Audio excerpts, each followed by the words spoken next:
ফ্যাসিবাদকে হটাতে যে ঐক্য হয়েছিল তা অব্যাহত রাখার আহ্বান আলী রিয়াজের। অংশীজনদের ঐক্যমতের ভিত্তিতে সংস্কার কমিশনের প্রস্তাব নিয়ে জুলাই সনদ। জুলাই শহীদের কন্যা লামিয়ার মরদেহের ময়নাতদন্ত সম্পন্ন, পরিবারের কাছে হস্তান্তর। শিশু আসিয়া ধর্ষণ ও হত্যা মামলার সাক্ষ্য গ্রহণ শুরু মাগুরায়। ডেঙ্গুর ভয়াবহতা থেকে রক্ষা পেতে এখনই মশা নিধন কার্যক্রম জোরালো করার তাগিদ। মাঠ পর্যায়ে সুফল মিলছে না ফগিং পদ্ধতি। জোরসোরেই ব্রিডিং সোর্স ম্যানেজমেন্ট বা ওয়েস্ট ম্যানেজমেন্ট সিস্টেমটাকে জোরদার করা দরকার। যে ধোঁয়া দেওয়া হয় এই ধোঁয়াটি আসলে কোনো কার্যকরী পদ্ধতি না।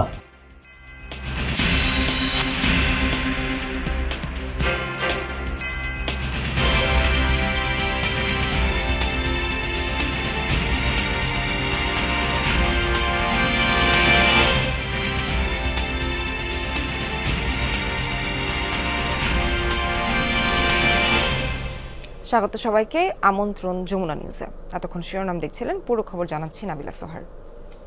যে ঐক্যের মাধ্যমে ফ্যাসিবাদের পতন ঘটেছে সে ঐক্য বজায় রাখতে হবে বলে জানান ঐকমত্য কমিশনের সহ সভাপতি অধ্যাপক আলী রিয়াজ। বলেন, এই প্রচেষ্টায় রাজনৈতিক দলগুলোর সহযোগিতা অব্যাহত থাকবে। সকালে জাতীয় সংসদের এলডি হলে গণসংহতি আন্দোলনের সাথে চলার আলোচনা শেষে কথা বলেন তিনি। বলেন, দ্রুত সময়ের মধ্যে জুলাই সনদ তৈরি হবে। এ সময় গণসংহতি আন্দোলনের প্রধান সমন্বয়কারী জোনায়েদ সাকি বলেন, অংশীজনদের ঐক্যমতের বিষয়গুলো জুলাই সনদ হিসেবে গৃহীত হবে। যেগুলোর এক মতামত হবে না সেগুলো নিয়ে জনগণের কাছে যেতে হবে বলে জানান তিনি। বলেন, ঐক্যমতের মধ্য দিয়েই গণতান্ত্রিক রূপান্তরের পথে হাঁটবে বাংলাদেশ। এ সময় তিনি বলেন, যারা বেশি দিন ক্ষমতায় থাকতে চেয়ে তারাই রাষ্ট্রকে ব্যবহার করেছে। শেখ হাসিনা রাষ্ট্রকে ব্যবহার করেছে বলেই তার এ পরিণতি হয়েছে।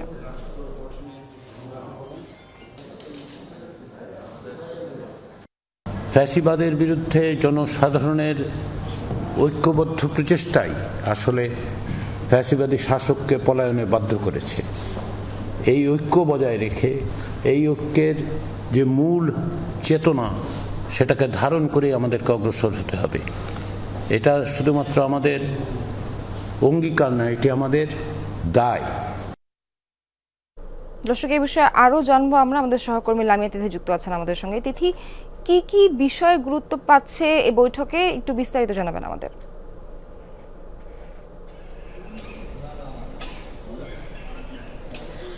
সোহার, যেমনটা জানেন যে যেই সংস্কার কমিশন রয়েছে এই সংস্কার কমিশন কিন্তু যদি একটু জানাই যে 15টি রাজনৈতিক দল সহ বিভিন্ন যে রাজনৈতিক অংশীজন রয়েছে তাদের সাথে কিন্তু দফায় দফায় তারা বৈঠক করছেন। যে 166টি যে সুপারিশ মালাগুলো এসেছে বিভিন্ন রাজনৈতিক দলের কাছে, তাদের যেই খসড়াগুলো পাঠিয়েছে ঐকমত্য কমিশন, সেখানে কিন্তু তাদের বিভিন্ন রাজনৈতিক দলের কিন্তু মতামত রয়েছে। সেই মতামতগুলোই কিন্তু তারা দিচ্ছেন এবং তারই প্রেক্ষিতে কিন্তু এই জাতীয় ঐকমত্য কমিশনের এই বৈঠকটি হচ্ছে। আজকে যেমনটি জানেন যে গণসংহতি আন্দোলনের কিন্তু 10 জন সদস্য তারা কিন্তু এসেছেন এই বৈঠকে। তারা কিন্তু প্রথমত জানিয়েছেন যে সংবিধান সংস্কার, নির্বাচন সহ যেই 5টি যেই সুপারিশ মালা রয়েছে সেটি নিয়েই কিন্তু তারা মূলত বৈঠক করছেন।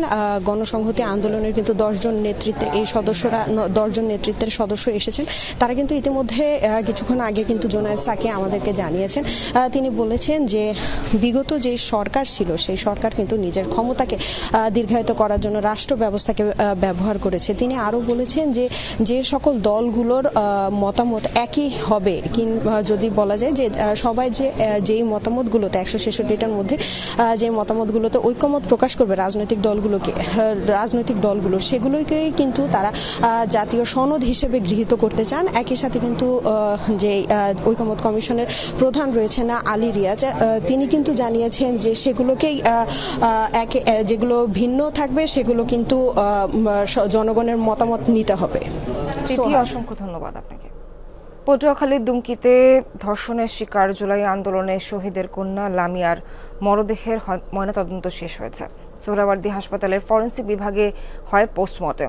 পরিবারের কাছে হস্তান্তর করা হয়েছে মরদেহ। পটুয়াখালীর নিজ বাড়িতে হবে জানাজা ও দাফন। এর আগে মরদেহের শ্রোতাল রিপোর্ট চূড়ান্ত করে পুলিশ।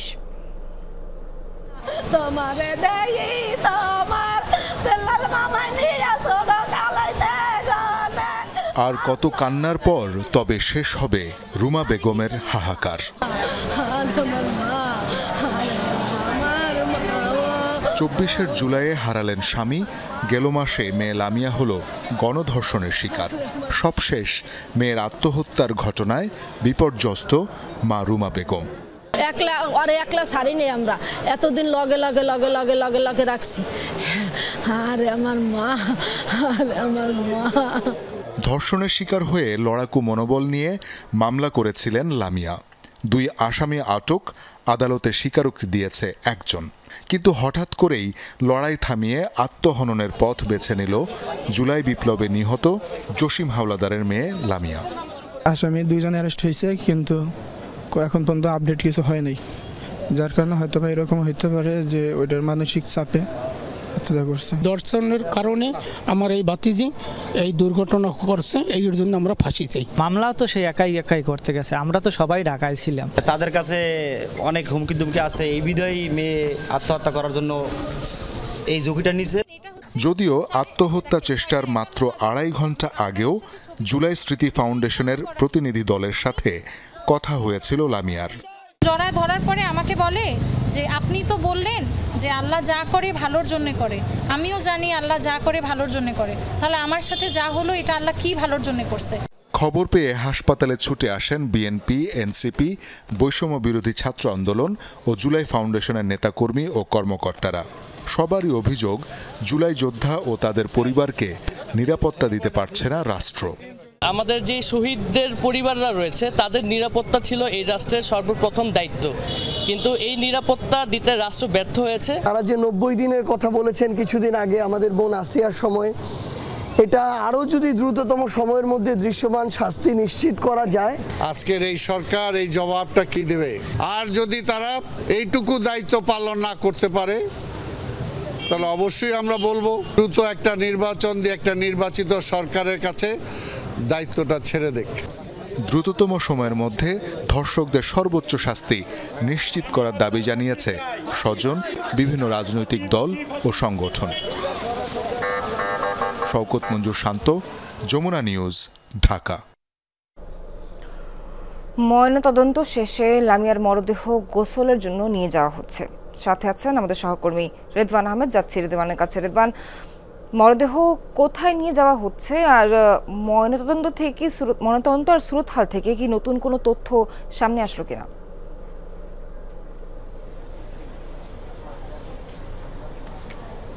সোহার, এই মাত্রই কিন্তু মরদেহ থেকে ময়নাতদন্ত শেষে কিন্তু মরদেহটি নিয়ে যাওয়া হয়েছে আঞ্জুমান মফিদুল ইসলামে।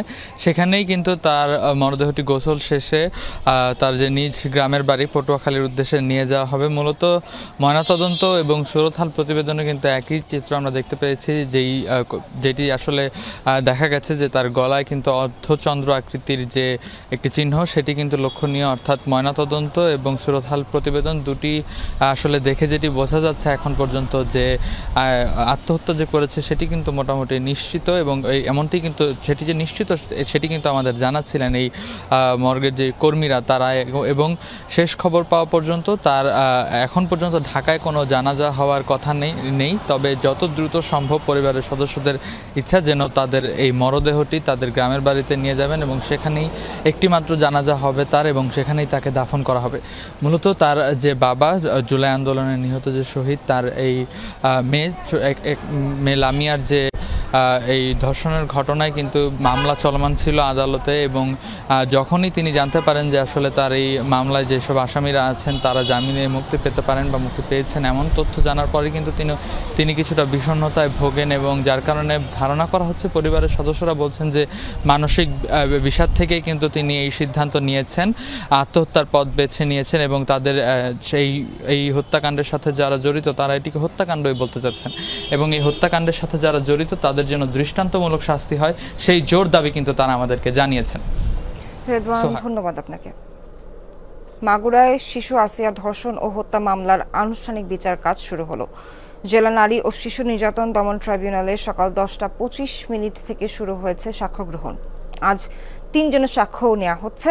তারা হলেন আসিয়ার মা আয়েশা খাতুন, আসামি হিটু শেখের প্রতিবেশী ডলি খাতুন ও আসিয়াকে অসুস্থ অবস্থায় হাসপাতালে নিয়ে যাওয়া ভ্যান চালক রুবেল।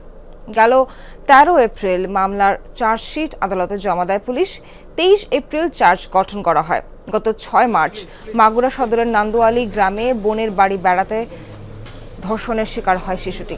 চিকিৎসাধীন অবস্থায় 13 মার্চ মারা যায়। এতে আসি বোনের শ্বশুর হিটু শেখ সহ 4 জনকে আসামি করে মামলা হয়। এরই মধ্যে 164 ধারায় জবানবন্দি দিয়েছে হিটু শেখ।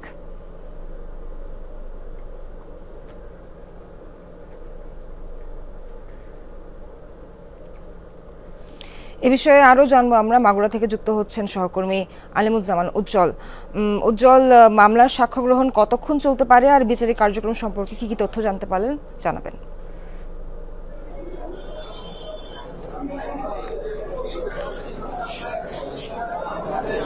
কিছুক্ষণ আগেই কিন্তু মাগুরায় যে আসিয়া ধর্ষণ হত্যা মামলার সাক্ষ্য গ্রহণ, সেই সাক্ষ্য গ্রহণ কিন্তু শুরু হয়েছে। আমি আছি এই মুহূর্তে আদালত প্রাঙ্গণে।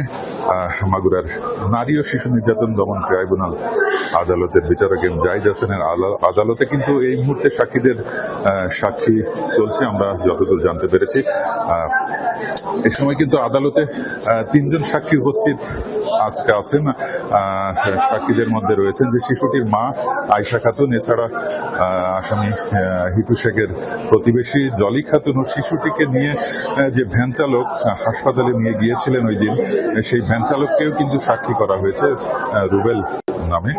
আর এই মুহূর্তে সাক্ষীদের সাক্ষ্য গ্রহণ চলছে। আর রাষ্ট্রপক্ষের আইনজীবী মনিরুল ইসলাম মুকুল রয়েছেন সেখানে। এছাড়াও আসামিদের পক্ষে কিন্তু লিগ্যাল এইডের মাধ্যমে আজ আইনজীবী নিয়োগ দেওয়া হয়েছে। এই বিষয়টি কিন্তু গুরুত্বপূর্ণ যে গতদিন কিন্তু আসামিরা চেয়েছিলেন যে তাদের পক্ষে একজন আইনজীবী নিয়োগ, তারই পরিপ্রেক্ষিতে বিচারক তাদের পক্ষে লিগ্যাল এইডের মাধ্যমে একজন আইনজীবী নিয়োগ করেছে। অর্থাৎ গত 23 এপ্রিল কিন্তু 4 আসামির বিরুদ্ধে অভিযোগ গঠন করেন আদালত। তারই মধ্য দিয়ে কিন্তু এই আসিয়া ধর্ষণ ও হত্যা মামলার বিচার কার্যক্রম শুরু হয়। মাগুরার নারী ও শিশু নির্যাতন দমন ট্রাইব্যুনাল আদালত বিচারক এম জাহিদ হাসানের আদালতে কিন্তু আসামিদের গতদিন অভিযোগ গঠন করা হয়। আর এই মুহূর্তে আমি যতদূর জানতে পেরেছি যে প্রথম যে সাক্ষী আসিয়ার মা আয়শা খাতুন, তার সাক্ষী কিছুক্ষণ আগে শেষ হয়েছে। এখন যে উজ্জ্বল সবশেষ তথ্য জানাচ্ছিলেন, ধন্যবাদ আপনাকে। আবারও যুক্ত হয়ে তথ্য জেনে নেব। রাজধানীর বালুরমাঠ উত্তরখানে আবাসিক এলাকায় চলছে রাজুকের উচ্ছেদ অভিযান। সেখানে আছেন আমাদের সহকর্মী আলামিন হক অহন। যাচ্ছি অহনের কাছে। অহন, অভিযানের বিস্তারিত কি তথ্য আছে জানাবেন। রাজুকের নিয়মিত অভিযানের অংশ হিসেবেই নকশা বহির্ভূত যেসব ভবন আছে রাজধানীতে সেগুলো ভেঙে ফেলা হচ্ছে। একই সঙ্গে যারা একেবারে নকশা নেয়নি, যেমন এই ভবনটি, যে ভবনটি এখন ভাঙা হচ্ছে, এটি উত্তরখানে মাদারবাড়ি এলাকা বালুরমাঠের আশেপাশেই। এবং এই ভবনটি, অর্থাৎ এটি একটি মার্কেট করার পরিকল্পনা ছিল, সেটি কোনো অনুমোদন নেওয়া হয়নি রাজুকের কাছ থেকে। এটি একেবারে নকশা বিধি বহির্ভূত না, এটি নকশাই নেয়নি, যে কারণে এ ধরনের যত ভবন আছে সেই ভবনগুলো ভাঙা হচ্ছে। কিংবা যেসব ভবনের বর্ধিত অংশ মূল সড়কের দিকে এগিয়ে নেওয়া হয়েছে সেগুলো ভাঙা হচ্ছে। আপনি জেনে থাকবেন উত্তরখানের একেবারে এই এলাকাটি ঘিঞ্জি এলাকা, যে কারণে ভবনগুলো যখন তৈরি করা হয় ভবন মালিকরা ইচ্ছে করেই তাদের বারান্দার অংশটি সামনের দিকে বাড়িয়ে দেন। অর্থাৎ আপনি যদি সড়কে দাঁড়িয়ে আকাশ দেখতে চান তাহলে আপনি আকাশ দেখতে পারবেন না। দেখা যাবে যে ভবনগুলো কোনো না কোনোভাবে সড়কের জায়গা উপরের দিকে দখল করে রেখেছে। সেই ভবনগুলো ভাঙ্গা হচ্ছে। নিয়মিত অভিযানের অংশ হিসেবেই আজ কেরানীগঞ্জেও ভবন ভাঙ্গা হচ্ছে। আমরা জানি এ ধরনের যেসব নকশা বিধি বহির্ভূত ভবন আছে সেইগুলো ভাঙ্গার কার্যক্রম চলছে। এবং আপনি জেনে থাকবেন শুধু এটি নয়, ধর্মীয় ভাবেও অনেক কিছুই ভবন তৈরিতে ব্যবহার করা হয় জায়গা দখলের জন্য। এমন একটি ভবনের কথাও ম্যাজিস্ট্রেট আমাদেরকে জানিয়েছেন। একটি মাদ্রাসা তৈরির নামে একটি ভবন তৈরি করা হচ্ছে, সেটিরও কোনো নকশা নেওয়া হয়নি। এই ভবনগুলো ভাঙা হবে, দিনভর তাদের কার্যক্রম চলার কথা রয়েছে। অহন, ধন্যবাদ আপনাকে। বৃষ্টির পরই তীব্র গরম, এডিস মশার জন্য সবচেয়ে আরামদায়ক পরিবেশ। এই আবহাওয়ায় বংশবিস্তার করতে পারলে মাস কয়েকের মধ্যে দেশে শুরু হবে ডেঙ্গুর পিক সিজন। এই মৌসুমে একই সাথে বেড়ে চলেছে কিউলেক্স মশাও, তাই এখনই সময় মশক নিধন কার্যক্রম জোরদারের। কিন্তু মাঠ পর্যায়ে সিটি কর্পোরেশনগুলোর কার্যক্রম এখনও সেভাবে চোখে পড়ছে না। বিস্তারিত থাকছে সুমাইয়া ঐশীর রিপোর্টে। হঠাৎ বৃষ্টি, এরপরই তীব্র গরম। বিভিন্ন স্থানে জমা পানিতে বাড়ছে এডিস মশার লার্ভা। মশার বংশবিস্তারে এখনই সবচেয়ে উপযুক্ত সময়। এই আবহাওয়ায় ডিম থেকে একটি পরিণত এডিস মশা হতে সময় লাগে মাত্র 7 দিন। এরই মধ্যে দেখা দিয়েছে মশার উৎপাত। বিশেষজ্ঞরা বলছেন, পিক সিজনে নয়, মশক নিধন কার্যক্রম এখনই জোরদার করা দরকার। তবে মাঠ পর্যায়ে মশা নিধনে ফগিং পদ্ধতি এখন আর কার্যকরী নয় বলে জানান তারা। এই মুহূর্তে সিটি কর্পোরেশনগুলোর জোরসোরেই ব্রিডিং সোর্স ম্যানেজমেন্ট বা ওয়েস্ট ম্যানেজমেন্ট সিস্টেমটাকে জোরদার করা দরকার। যে ধোঁয়া দেওয়া হয়, এই ধোঁয়াটি আসলে কোনো কার্যকরী পদ্ধতি না। এই পদ্ধতিতে আসলে মশা মাঠ পর্যায়ে মশা মরে না। এই আবহাওয়ায় প্রতি 7 দিন অন্তর অন্তর মশক নিধন কার্যক্রম চালানো দরকার। তবে এই অঞ্চলে এই জমা পানিতে শেষ কবে মশার ওষুধ ছিটানো হয়েছে তা বলা মুশকিল। এই অঞ্চলে মশার প্রকোপ কেমন, মশাবাহী রোগের কেমন প্রাদুর্ভাব তা জানবো স্থানীয়দের কাছ থেকে। ঘরের মধ্যে অনেক মশা, কয়েল জ্বালাই, মশার টাঙ্গায়, মশার কোনো অভাব নাই। মশার ওষুধ কালের অপার দেয়, ওই ওয়ালের লগে দেয়। এই পাশে ডাকলো এরা আসে না। ওষুধ ছিটায় বছরে একবার, মাসে একবার, 3 মাস পর, 6 মাস পর পর একবার আসে আমগো এলাকায়। হ্যাঁ, এখানে যারা আছে দায়িত্ব তারা এখানে কাজ করে না। আমাদের এখানে যে মশার ওষুধগুলো ছিটানো হয়, ওগুলা ছিটানোর পরে মশা আরো বেশি বাড়ে। রাজধানীর আগারগাঁও মূল সড়কের একটু ভেতরে এই কলোনি। ড্রেনেজ অব্যবস্থাপনায় এখানেও সারা বছর লেগে থাকে ডেঙ্গু সহ মশাবাহিত নানা রোগ। স্থানীয়দের অভিযোগ, এখানে মশা নিধনে কোনো ওষুধই ছিটানো হয় না। নাতির গতে ফোন দিয়ে আছে, এই যে মশার কামড়ের লেগা এই যে মেডিকেল 3-4 দিন ধরে দিন বয়ে থাকলেও মশুর টাঙ্গায় বয়ে থাকার লাগে, এমন মশাই আর কি। মাসকে মাস যায়, বছরকে বছর যায়, এই যে ওষুধ দেয় না, ড্রেনেজের পরিস্থিতি। গত বছর এই সময় থেকেই হাসপাতালগুলোতে বাড়তে শুরু করে ডেঙ্গু রোগী। প্রতি বছরই ডেঙ্গুর সিজনে প্রস্তুতি আছে বলে জানায় 2 সিটি কর্পোরেশন। অথচ প্রতি বছর ডেঙ্গুর প্রকোপ মোকাবেলায় ব্যর্থতার প্রমাণ মেলে। এই বছর এরই মধ্যেই ডেঙ্গুর মৌসুম শুরু হলেও মাঠ পর্যায়ে মশক নিধনের কোনো কার্যক্রমই চোখে পড়ছে না।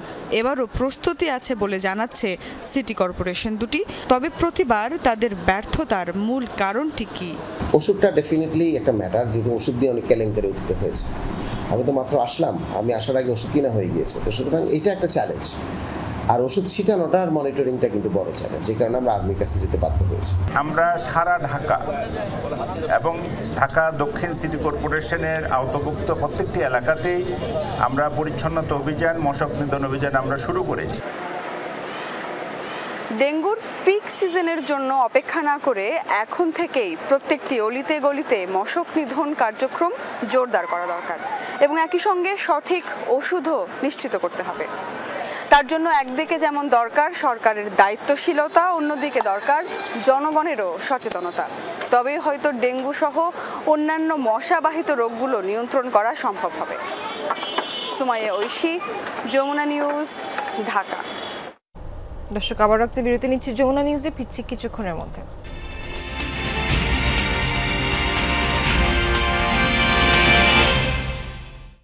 গাজায় হামাসের শক্ত প্রতিরোধের মুখে আরও 2 ইসরায়েলের প্রাণ গেছে। শনিবার বিবৃতিতে তথ্য নিশ্চিত করেছে দেশটির সামরিক বাহিনী আইডিএফ।